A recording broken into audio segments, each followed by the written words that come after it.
Good afternoon, everybody. We'll get started in a few minutes. We're going to wait until a few more people join us, and then we'll get started. So we'll be starting in about 60 seconds.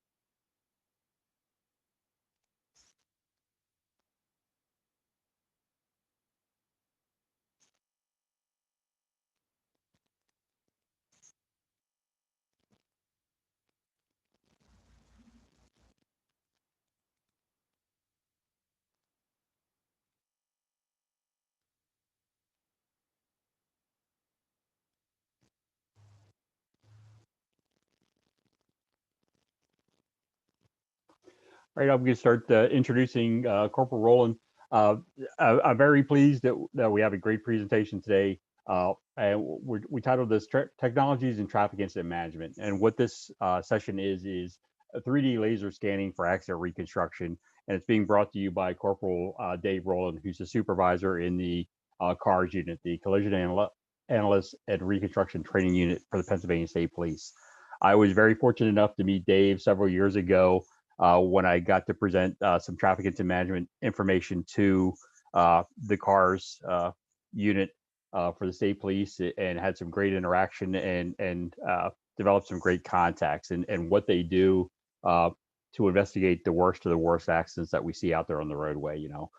So a little bit about his bio, and you could read his bio online, but I'll hit it here. He's a 1996 graduate of Penn State University with a Bachelor's of Science degree in business management. He entered the Pennsylvania State Police in 1998 and became a trooper in 1999, and has spent 15 of the 22 years of service as a collision analyst and reconstruction specialist for Troop G, Hollidaysburg.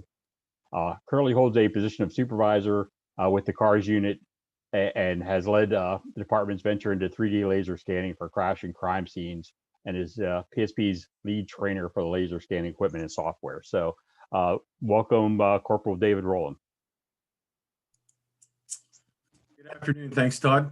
Appreciate that. Like you said, I've been with the department for 22 years, 15 of them in our crash reconstruction unit. And about a year ago, I took a position as a supervisor of our crash reconstruction training program at our department headquarters in Harrisburg. Unfortunately, haven't done a lot of teaching in that year for obvious reasons. So done a lot of virtual things. So hopefully this will go as smooth as some of the other things we've done. But like Todd said, the topic that I was asked to speak to you all about today is technologies in traffic incident management. And there are numerous technologies that we use. However, the one we're going to focus on today is the 3D laser scanning. And we'll get to that here shortly. I'm going to share presentation that I made, and I thought that it would be best if we start with just a little rundown of what our unit is. And as you can see, the formal name is the Collision Analysis and Reconstruction Unit. Of course, that's a mouthful to say every time, so we just call ourselves the CARS unit for short. Basically, we are the unit that investigates traffic homicides or fatalities. So in our overview here, our unit is comprised over the Commonwealth of 32 different individuals. As it tells you there, developed a trained eye for attention to detail and expertise in crash reconstruction. There are 2 reconstructionists per assigned troop. So there are 16 troops in the state, 15 county troops, and the Pennsylvania Turnpike is its own individual troop. The 15 county troops each are assigned 2 reconstructionists to cover those counties. And of course, the purpose of our unit is to identify, collect, and analyze roadway evidence, vehicle evidence, injuries to occupants and whatever, and to calculate speed calculations when possible to reconstruct a crash and determine what happened. Is kind of a side thing that our unit also does. We also provide forensic mapping for serious criminal incidents such as homicide scenes. And you're going to see that this particular laser scanner is, it's a good tool for homicide scenes as well as crash scenes, which you'll see here. So after we do a reconstruction, we develop an expert opinion as to the cause or causes of crashes. If any of you are familiar with the court process, you'll know that an expert witness can testify to a little bit more than a regular witness in the courtroom. Being that we get certified as experts, we're allowed to give an opinion on the stand in our field of expertise, where normally an opinion wouldn't be allowed. So that's the importance of that statement. Once we develop our opinions on how a crash occurred, our findings are presented to the district attorney in the given county, and the district attorney ultimately makes the decision on any kind of charges that would be appropriate based out of a crash. So we are required in the CARS unit, our department requires us to attain accreditation. And the national accreditation is known as ACTAR, which is the Accreditation Commission for Traffic Accident Reconstruction. And basically, to obtain your ACTAR certification, you have to pass an 8-hour exam. That exam is broken up into 2 4-hour sessions. The first session is multiple choice, fill in the blank type thing with different theories and short problems in crash reconstruction. And then the afternoon session is a 4-hour block where basically they hand you pictures of a crash scene and measurements that were taken, and they say, here you go. Reconstruct this from what we've given you, calculate the pre and post impact speeds of all the involved vehicles, their velocity changes, the principal direction of the forces that were involved in the crash, and all sorts of things like that. The failure rate on that is somewhere in the neighborhood of 60 to 70%. So it's not a gimme. So in order to be certified with ACTAR, you have to prove that you know what you're doing. So how does PSP get to that point where they're ready to take that exam? Our reconstruction curriculum consists of 4 classes, and I'll just give you a brief overview of them. The first one is called On-Scene Collision Investigation Level 1. And this is something that is actually a 3-day course that is given to the cadets in the academy. So every road trooper has this particular 3-day training. And there's no math involved in this particular class. Basically, we look at classifications of crashes, how to investigate the series of events that lead up to a crash. Was somebody intoxicated? How did they become that way? What caused the crash? Things of that nature. The physical evidence on the roadway, tire marks, gouges, scrapes, things of that nature. And we teach them how to take hand measurements and prepare a diagram of the crash scene. So that's on-scene 1. On-scene collision investigation level 2 is an in-service class once they're out in the field. This is a 2-week class, 10 classroom days, so it's 80 hours. We re-go over the roadway stuff again, and we add different topics in here like collision scene photography, how to prepare a scale diagram as opposed to a generic diagram. And then we start to get into some math where we do some speed and velocity equations, show them how to calculate the coefficient of friction of the roadway. In the nature of this conference, I'm assuming we have a good many engineers on here, so I won't bore you with what all this stuff is. You probably already know about it. But on-scene collision investigation level 2 gets into some basic things like that. We learn how to calculate a speed from a skid mark. It's called the skid to stop formula. We learn to calculate a speed from what's called a yaw, which basically is rotating vehicle, rotating around a circle, so to speak. So that's on-scene 2. Then the next course is called Technical Collision Investigation. Much like on-scene 2, it's an 80-hour course, 2 weeks. And all these classes just build on the one before it. So you're responsible for everything from the first 2 classes. And we add in, what happens when vehicles go airborne, okay? Falls, flips, and vaults, there's equations for that. We do a lot of time distance evaluation in technical collision investigation, a lot of worksheets. This is the class that we tell them to, bring their bottle of Advil or Tylenol with them for the week, because they do a lot of thinking, a lot of worksheets in this class. But time distance evaluation, we get into a lot of, think of the basic crash where, say this time of year, a deer runs out in front of you. Well, it takes the human person a certain amount of time to perceive that there's a deer there, to react to it, to move their foot from the accelerator pedal to the brake pedal. Okay, so those things all take time, and that's called perception and reaction time. And so in this particular class, we'll learn a lot about how to do a time distance evaluation. And what we're getting at there is, could the at-fault driver have avoided this? Say we calculated their speed to be going 30 miles an hour over the speed limit. Well, that's obviously not good, but is that what caused the crash? In other words, if they were going the speed limit, would they have been able to perceive, react, and stop and avoid the crash at the speed limit? Sometimes that's the case, sometimes it's not. And then in technical collision investigation, the last topic we cover there is we begin to introduce them to the idea of conservation of linear momentum. There's some physics, people in the room, you'll be familiar with momentum. I'm not going to get too into that. That's beyond the scope of why we're here today. But in technical collision investigation, we deal with basically inline crashes, the head-ons or the rear enders, so to speak. And momentum is conserved in those cases and everything's in line. So that's technical. And then the final 2-week course as far as our base program is called Traffic Collision Reconstruction. Once again, it is an 80-hour 2-week course. We delve a little further into the time distance that I mentioned. We delve much further into the conservation of linear momentum. As you can imagine, all crashes don't occur in the head-on fashion, which would be in line. A lot of times cars are coming in or exit out at different angles.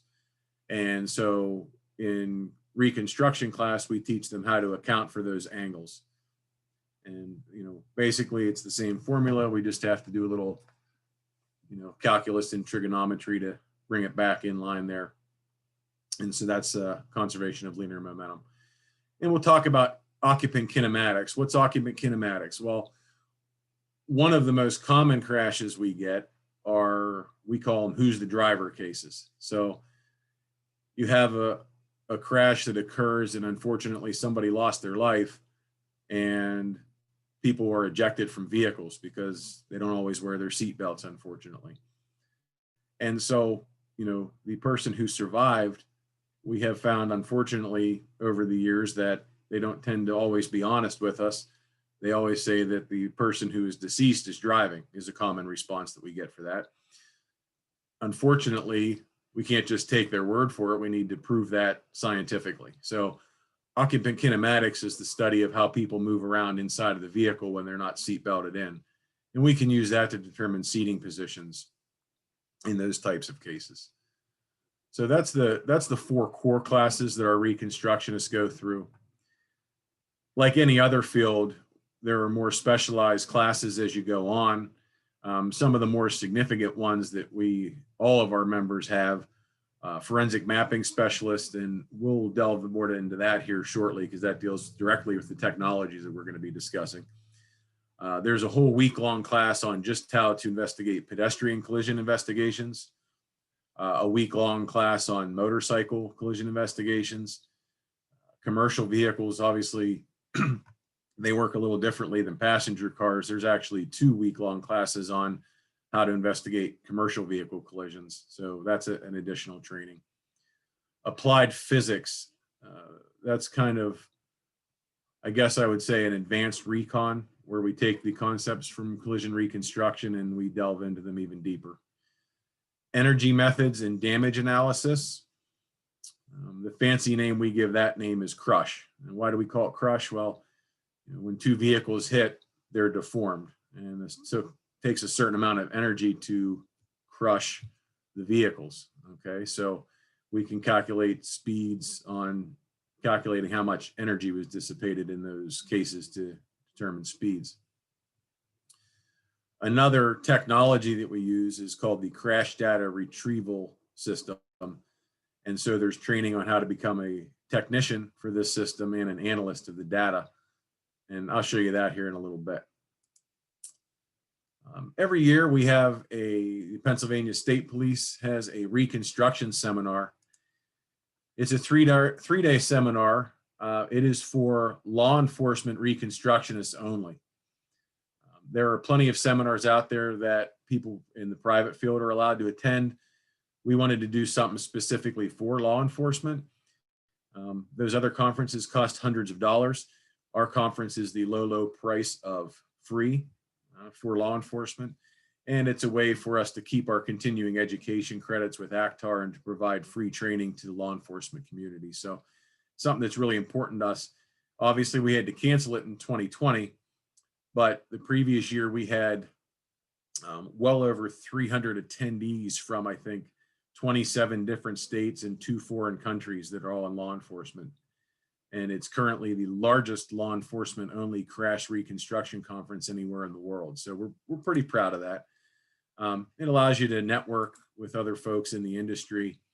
And because of the numbers that we get, we are very fortunate and blessed to be able to get some of the best names in the collision reconstruction industry to come in and speak to our group. So we get top-notch speakers every year. So that works out well.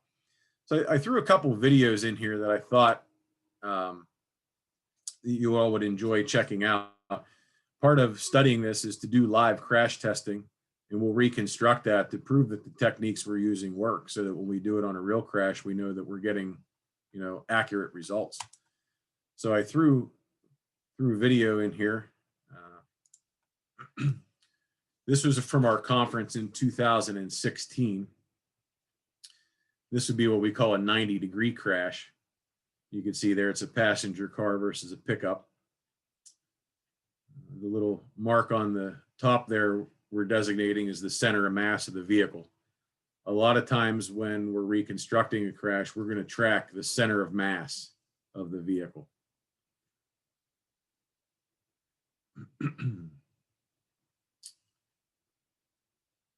As you'll see here, like I said, this is a 90-degree, or in layman's terms, a T-bone crash. Okay. You'll notice here too, we have some aerial footage from our drone that we had there. Or I think the formal name for a drone is what, a small unmanned aerial system. And we'll talk about those a little more in depthly here in a minute too. But just to point that out, this is one of the nice things we can do there. You can see the shadow from the drone flying over. And you can see the debris, the tire marks, brake marks.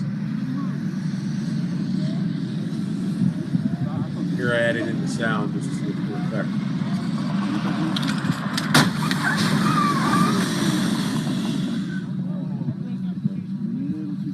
And the team that you see there in the safety shirts, that's actually a company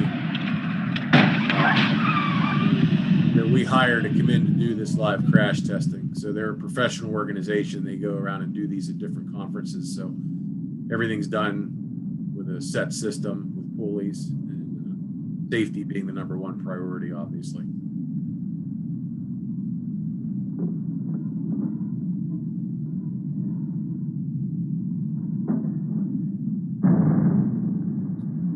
You can note how much deformation there is to the side of the truck there and the front. I mentioned before about an energy analysis, measure the crush damage there and be able to calculate the speeds that way. This is the same crash. This is the video that was taken from our drone solution. It just gives you another view of it.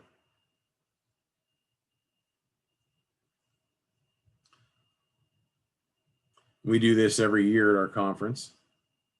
We try to do a couple of crash tests. Our most recent one, we actually did a study of a police vehicle on a traffic stop, and we're trying to determine the best spots for officers to stand during a traffic stop, safest place in case a crash occurs at that point in time. So this is the other one that we did in 2016. We try to do 2. This is a head-on. Offset head-on, we would call it, between 2 vehicles. I forget the exact make and models of these vehicles, but we did it on purpose that they are similar in size. Which, if you know physics, you probably already knew that from the fact that they rotate in place around the center of mass there. And they were the same speed coming in.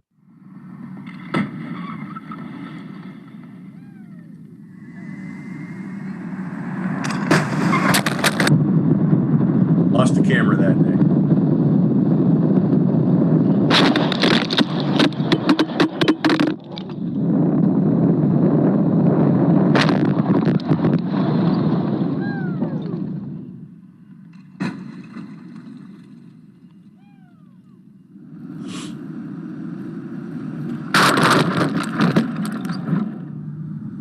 As you'll see here, when we do the crash test, we mount GoPro cameras on the vehicles also to get that view of the crash.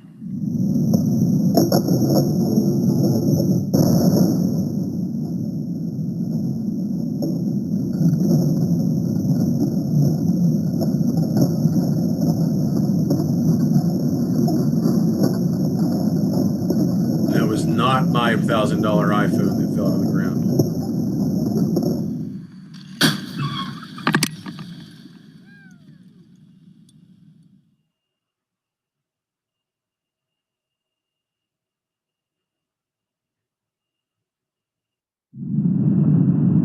Here you see we add the speed in so you can see how fast it goes.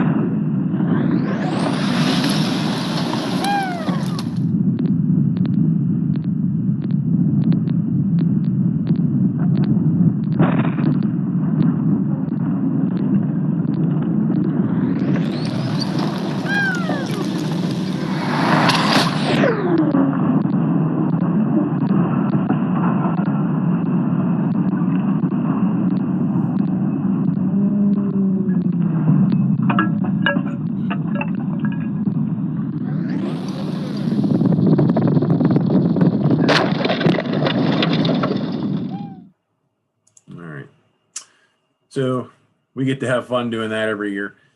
Just as a brief outline of our investigation. So a collision occurs. Primary investigator is assigned. That would be a road trooper. Patrol supervisor is briefed on the severity of the crash. And if it meets our criteria, they will call out one of the CARS members to reconstruct it. Okay. So what's our call out criteria? Well, first of all, the at-fault driver must be alive. So basically, if an indictable offense can't be ruled out, what do I mean by an indictable offense? A misdemeanor or felony. Okay, if that can't be ruled out, then we come out. If there's nobody to charge or it doesn't meet that level of criminal offense, then they don't call us out for those. So we don't go to every fatality. If it's one vehicle, somebody drove off the road and hit a tree or something of that nature, and the at-fault driver is the one who's deceased, and we don't usually reconstruct those. We do review those reports for technical accuracy, but we don't reconstruct those. So that's our call-out criteria. What's involved in a reconstruction? Well, obviously we go to the scene, we document the scene, you know, the temperature, lighting conditions, roadway conditions, all those different sorts of things. Consult with the primary investigator. A lot of times they have, you know, they're there first, so they can help us with things that have happened, specifically if anybody moved anything, which happens. You know, typically by the time the reconstructionist gets there, EMS services and the fire departments and whatnot are already on scene. And, you know, there are occasions where they need to move things to preserve life. And obviously, you know, that's the main goal. So at times things are moved before we get there. So it's important to know that. We photograph the scene. We either do it ourselves or we use our forensic services unit. Prepare a field sketch. This is not a to scale. It's basically a rough drawing of everything there. And I say paint the scene. We keep roadway marking paint in there, and we'll mark all the evidence before we map it. Every once in a while, something happens that we can't map it that day, so it's important to do that. All right, so let's get into the good stuff. What are the technologies we use? How do we measure the scene? For years, we've used total stations. You know, prior to that, the old-fashioned way with tape measures. I think it's important that when we train our guys, they know how to use tape measures and do it, because you can't rely, you know, on technology all the time. You need to know how to do it the old school way, so to speak. So we teach that. The total station, which we'll look at here in a minute, the SUAS system, AKA a drone, And then, of course, we're going to get into the scanners here.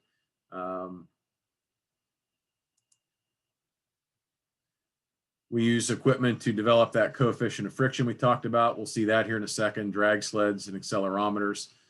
We remove the vehicles from the scene for future analysis.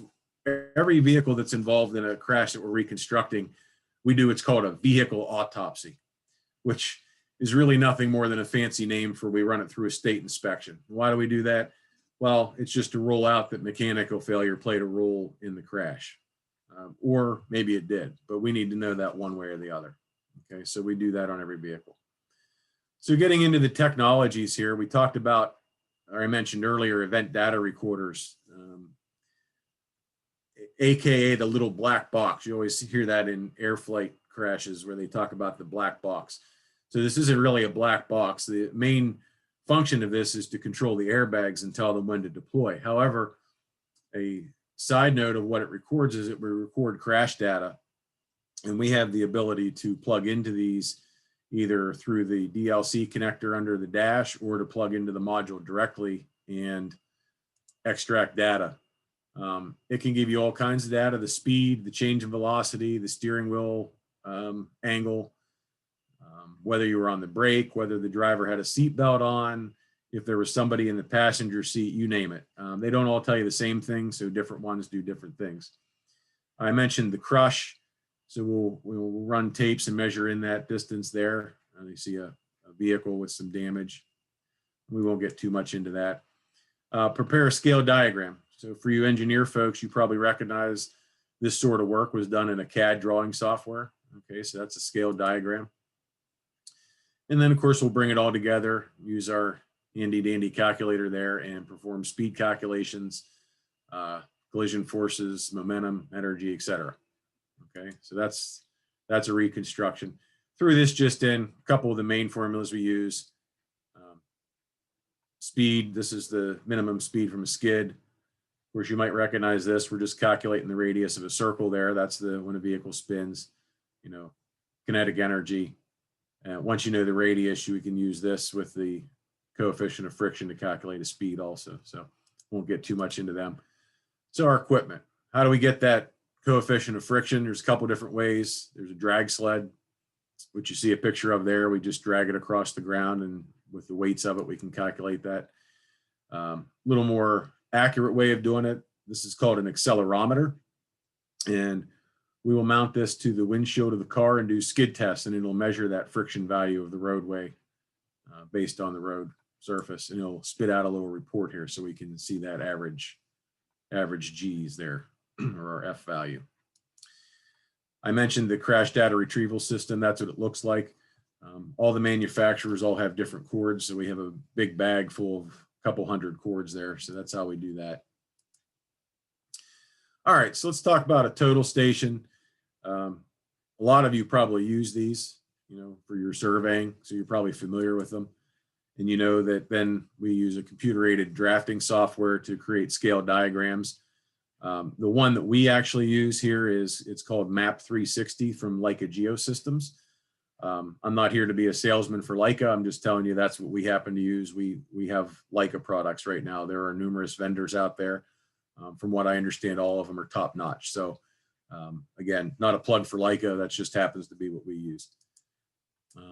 So let's talk a little bit about drones. I know that Corporal Schmidt from Troop F talked to you last year about our SUAS system. Short, that's the formal name for drones. These can take photographs of a scene from above in a fraction of the time that you can to shoot a total station and do a 3D modeling with it. The 3D laser scanner does a similar thing, and we're going to talk more about that because you learned about the drones last year.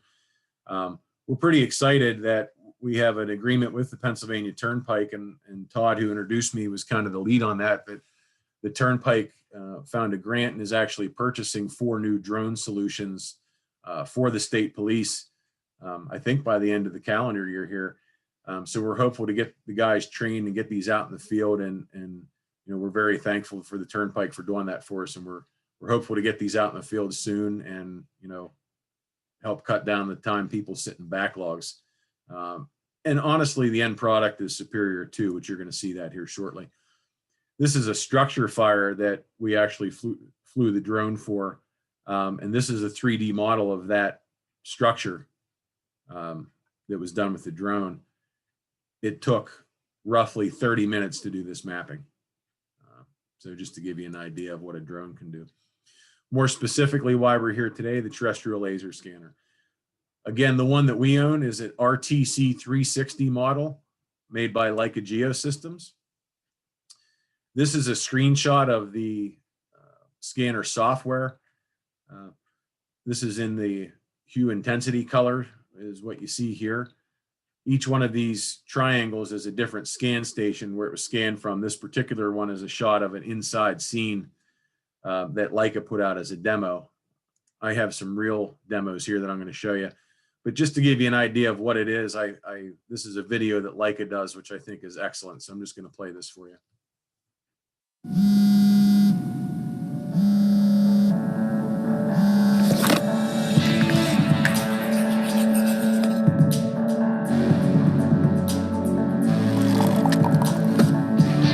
My name's Sam. Having spent nearly 7 years working as a BIM manager for a large construction firm, I've got a good eye for detail.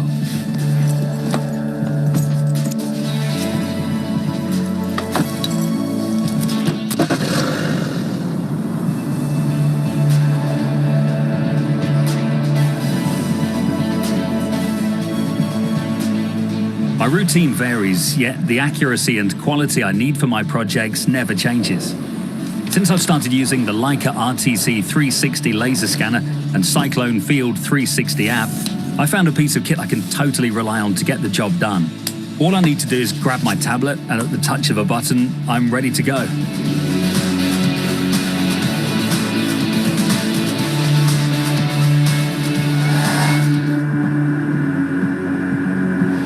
Within minutes, I've got the whole picture. That's a full data cloud and imagery, straight to my tablet, ready to be checked, marked up, and sent on. This clever scanner knows exactly where it is, tracking its position with video cameras from one scan to the next, creating a coherent 3D picture of the site, even as I move between rooms and up and down stairs. In seconds, the Field 360 app links the scans, stitching them together into one clear point cloud that helps me do my job faster, easier, and with greater accuracy. Back in the office, it's time to check the scan data and catch up with the rest of the team. The RTC 360 has changed the way I do my job for the better. Documentation and workflow are simpler and quicker. I get so much more done in a day. With powerful automated software tools, I can focus on what's important, digging into the project's details and getting on with the next. Thanks, Leica Geosystems.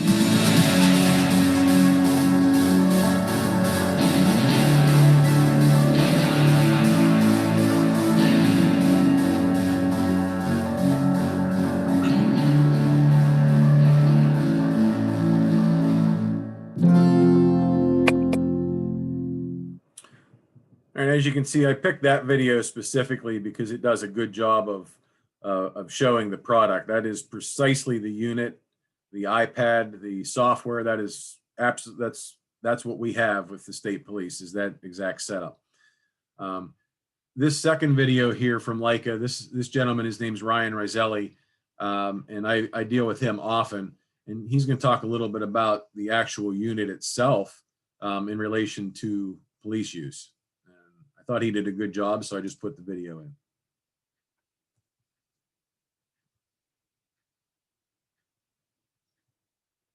3D laser scanning for public safety professionals has made important strides towards the future. From homicides to traffic collisions, never before has the investigator been able to capture scenes to such levels of detail. Previously, it took a certain level of expertise to deal with 3D crime scene data and crash scene data to create output that could be used by investigators, attorneys, and in the courtroom. With the emergence of the RTC 360 from Leica Geosystems, everything changes. With the RTC 360's built-in intelligence, the scanner actually becomes aware of its surroundings.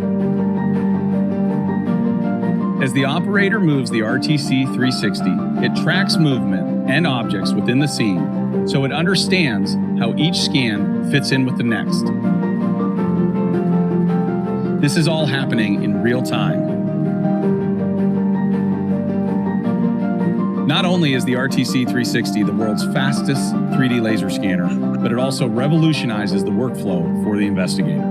It is also completing a 60-second high dynamic range photograph at each position. In addition, the scanner has the ability to complete a double scan, which automatically removes noise, usually generated by moving people and vehicles through a scene. Due to the ease of use of the RTC 360, 3D point clouds can be captured faster and easier than ever. And thanks to the in-field registration, the work is all but done when you get back to the office. You'll be ready to share 3D exhibits at the push of a button.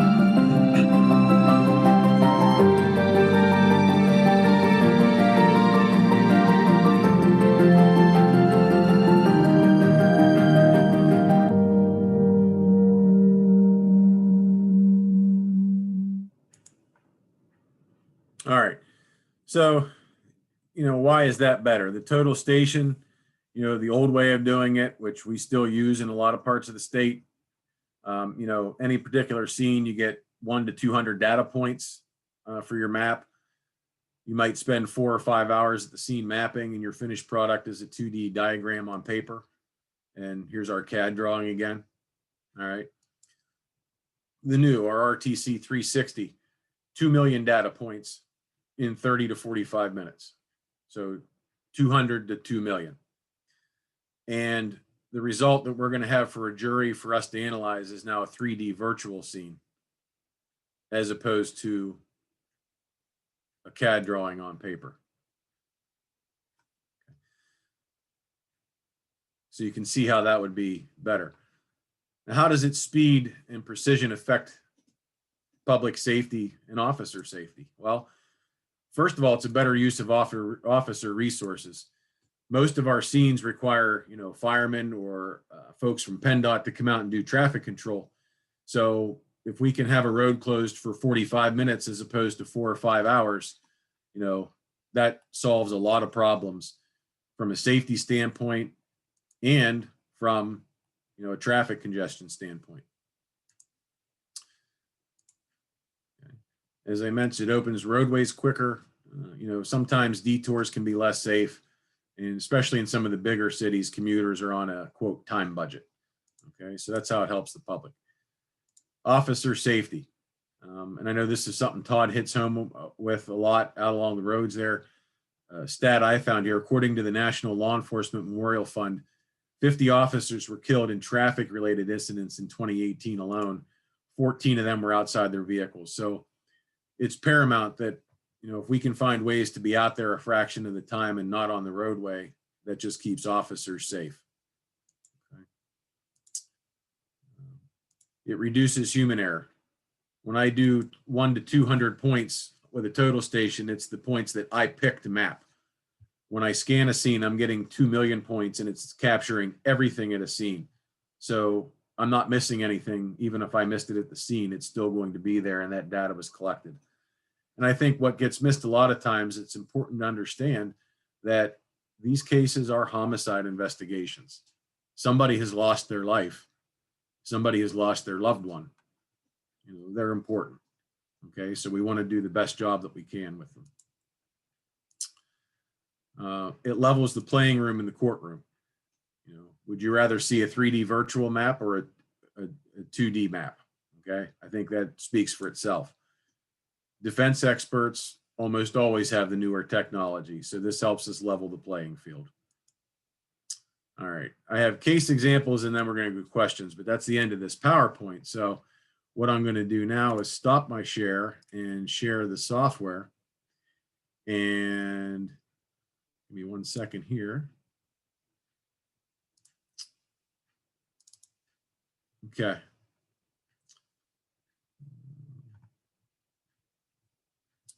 Todd or somebody help me out there. Can you see the Jetstream viewer with a modeling on the screen? Yes, you can. Okay, outstanding. So this is actually a crash scene, and I picked this one because it was not a fatality, and so maybe not as severe as some of the ones that we work on. It wasn't known at the time. This is actually one that I responded to myself. So if anybody recognizes the area or is familiar with this crash, I apologize in advance, but there are no victims in here. This is just the crash scene itself.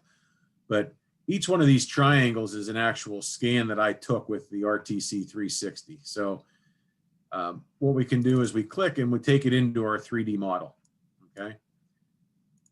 And I turn the point cloud on, and as you see within the model, I can move around. In each one of these scans, I can go from scan to scan and look at what I want to see. So I can take a look at the vehicle. I can zoom into the damage, okay?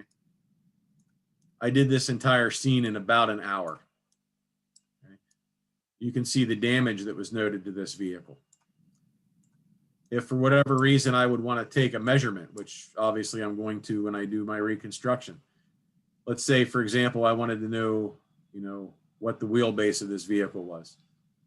I can use a measurement tool within the software, simply click the 2 points, and it gives me that distance there.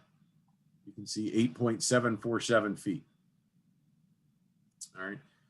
So it's a very, very powerful tool. You can see with this one, this was an off ramp to an interstate, and a tractor trailer was coming down the interstate. Whether he didn't see the red light or he claims that he lost his brakes, went through the red light and hit this vehicle. And then as you can see over here, I had this backwards. The truck was coming down the ramp here. So you can see over here, the tractor trailer went through the grass here and hit the guide rail.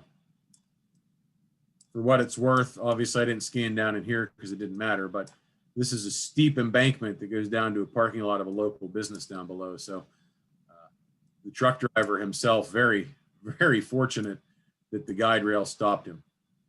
But there again, we're doing a reconstruction. What might you want to know?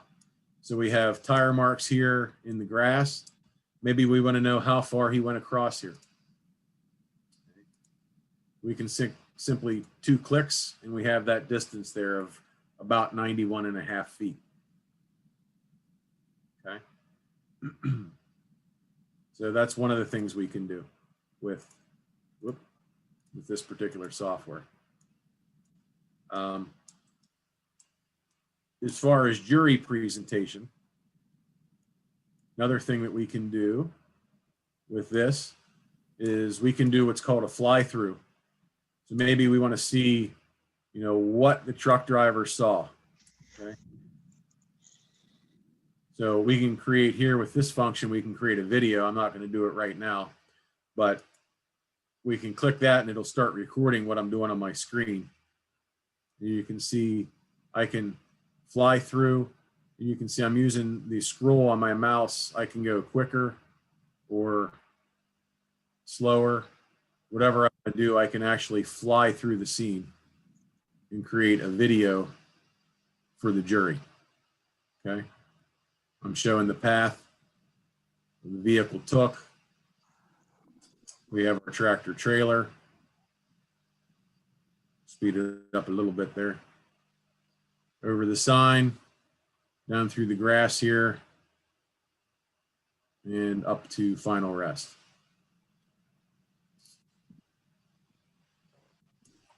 Okay. So that's one thing we can do. We go back out. It also takes pictures. So for example, I can double click and go into just this one scan.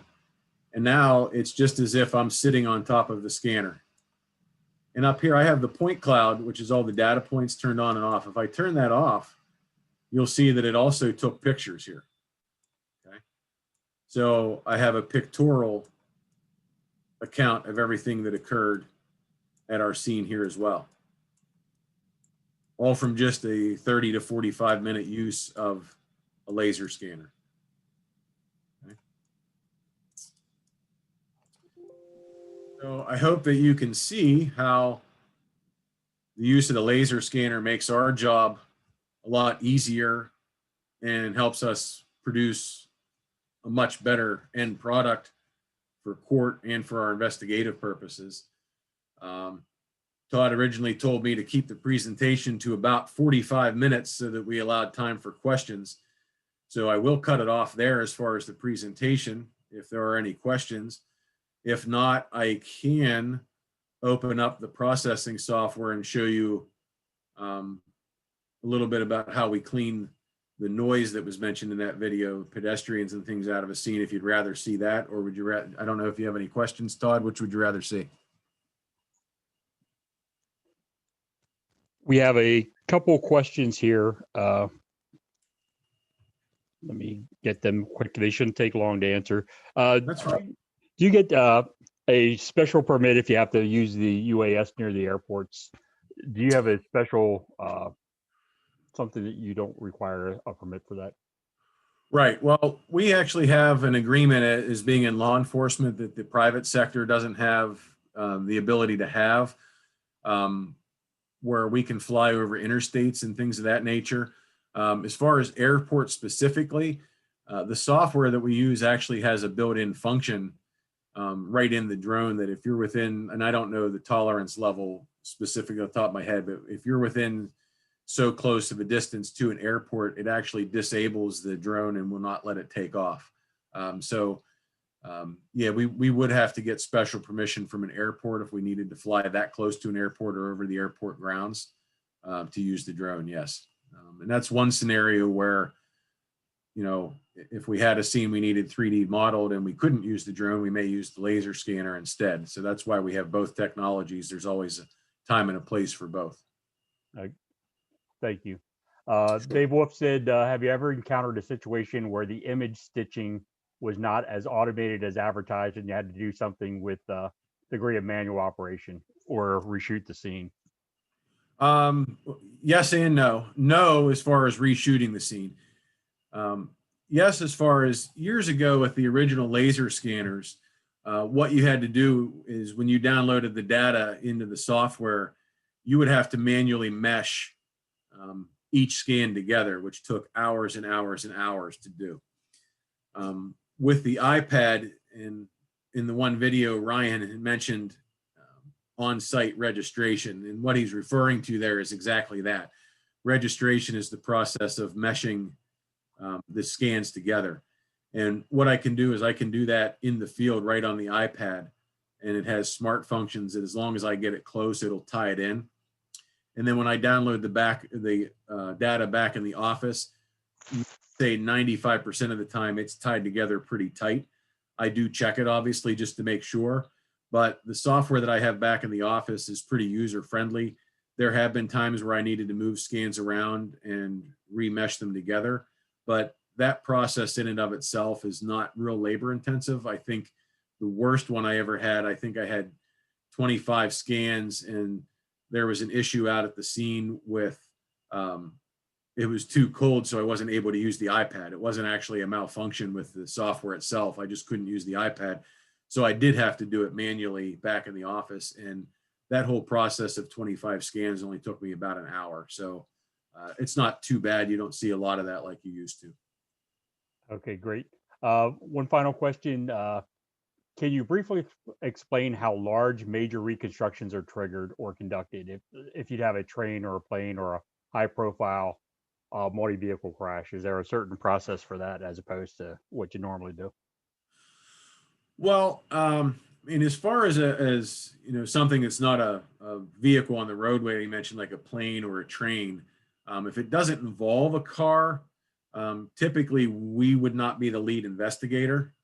For example, you know, a plane crash would be headed up by the FAA. Now, if they reached out to us for assistance in using one of our technologies to map it for them, obviously we would be happy to do that anytime they would need the assistance. As far as a mass vehicle, you know, kind of crash like on the interstate where you have 30 or 40 vehicles, it's kind of the same process. That's a perfect one for a drone. You could do it with a scanner. You could do it with a total station. The drone's going to do it a lot quicker just because of the nature of the distance of it. In that particular case, we would call out more than one reconstructionist. I can remember one specifically, gosh, this is years ago, it was up on Interstate 80 in Center County. I'm going to say maybe 2005. I think there were 8 or 9 of us from the reconstruction unit that were up there working on that one all at one time. So really the process isn't any different. It's just, you know, more manpower, more resources needed to manage it. Okay, we have a few minutes left. I don't see any more questions. If you do have any questions, put them in the chat box, or there's also a email that if it's after the session and you think of anything, please let us know. Dave, did you want to show us anything else if you have a few minutes? Or Sure, I can do that. Hold on one second. Let me just pull the data up, and we will share the screen one more time. Okay, so this software that you see here, this is actually the first software I showed you there. The crash scene I showed you was a finished product. That's actually a free software, so I could give you the file once I was done, say to the district attorney or the defense attorney or, you know, what have you, and they would be able to use that free software to look through it. This software is the one that I actually process the data in, and you can see I pulled this one up specifically. This is a crash test from our conference in 2019, and you can see each one of these is a scan, and I didn't finish meshing this together because we were doing some testing with it. These ones up here, we actually scanned from the roof because we were doing some testing with a video analysis tool. So that's why they're out there. But the main part of it, go into the bundle cloud. This was a conference crash test. So one of the things that Ryan mentioned was noise. So as you can see in here, you know, there's people everywhere. And sometimes you go to a crash scene, that happens. There's traffic that passes by. There's people walking around the scene, and you don't want them in your final data. I mentioned this was the one we did last year. These are mannequins that we were doing a study on a traffic stop. So that'll be an interesting thing to see what happens. But to give you an example, we have some pedestrians over here. We call them forensic tourists. So there's a tool in here where it's going to ask us to detect a smooth surface, that being the roadway. And I'm going to do that, and usually this process is in a couple seconds. If I pick a bad surface, then it takes a minute or two. So hopefully I picked a surface that this is going to go quickly on. I think we're going to be all right here. So I selected the parking lot, and you'll see that the parking lot stayed gray. The parking lot stayed gray, and anything that wasn't the parking lot turned red. Of course, I bumped it, so now I froze it, because of course, huh?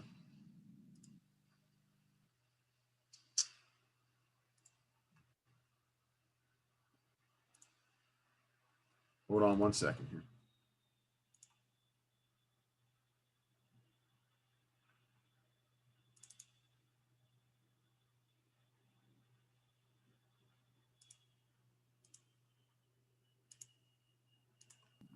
All right, so let's try this again.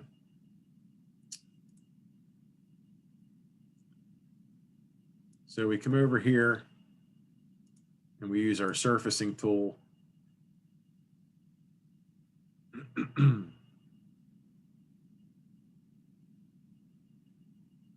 What we do here is we can crop out anything we don't want in the scene. It does not delete the items.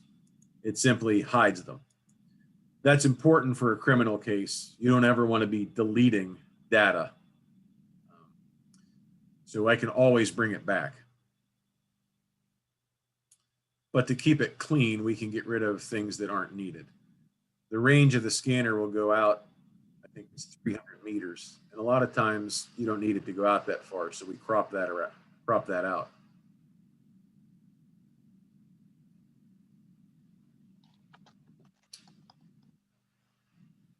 Of course, this isn't going to cooperate with me today. Warning, in this processed in like 7 seconds.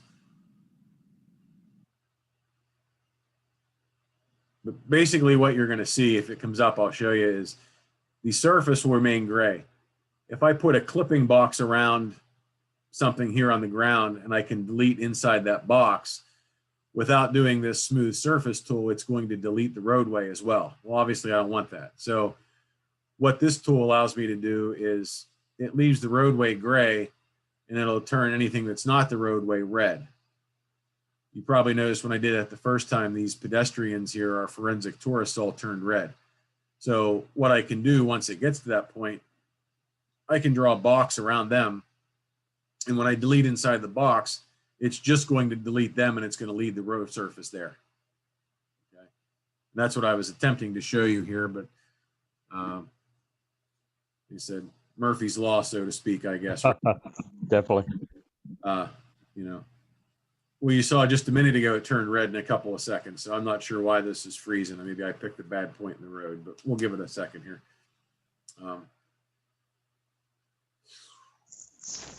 This software, while we're waiting for that, each one of these red dots is that scan. That's similar to the yellow triangles that were in the other one. All right. So if I want to clip here, I can create a polygon tool and say I want to draw a circle around this group of folks here because I don't want them to be there. I can delete inside and it's cleaning those points out and you'll see they're gone, but the roadway's still there. Okay. And then I turn that off. It's going to finalize that and we'll be back to a scene and those folks are gone. You never knew they were even in the scan. Okay. They were standing right there. As you can see, they're gone. Okay. So that's one thing I would do roadside to clean up. If I have to scan a scene, if there's passing traffic, say this was a lane of traffic, there will be shadows from other cars that are driven by as the laser did its scanning. I can crop those out so that it has a nice finished product. Same thing in here. The measurement tool here works exactly the same as the one in the other software to show me a measurement if I need to take that. You'll see that we have target pulls here. What we use that is, and I think the target pull I use somewhere off in the grass, so I won't bore you there, but it's a known distance. So that's how we calibrate it. So I'll measure the distance between these two and it was a known distance. So as long as it matches, I know that my data is good. So that's how we calibrate it to make sure that it's working properly. So I think that's the gist of the software. Again, you get the idea. We're 3D modeling. We can use it for crashes. We can use it for crime scenes. The basis of it is that it gives us a much better final product in a fraction of the time. I know you, Todd, we talked about the drone system earlier. The final product in the drone is very similar to the 3D laser modeling. It's just a different technology on how to get it. They both serve their purpose, and there will be scenes where we'll actually use them both at the same time. So I hope this gave you a little preview of some of the technologies that we use, and hopefully you enjoyed it. Yeah, a very good presentation. Thank you very much, Corporal Rowland, for a great job. I really enjoyed it. I think everybody else did. If anybody has any questions afterwards, reach out to me. We'll put you in touch with Corporal Rowland. We'll get the answers. And thank you, everybody, for their time. Awesome. And thank you for having me. Thanks. Appreciate it. It was my pleasure. Yep. Thanks, Dave. Yep. Bye.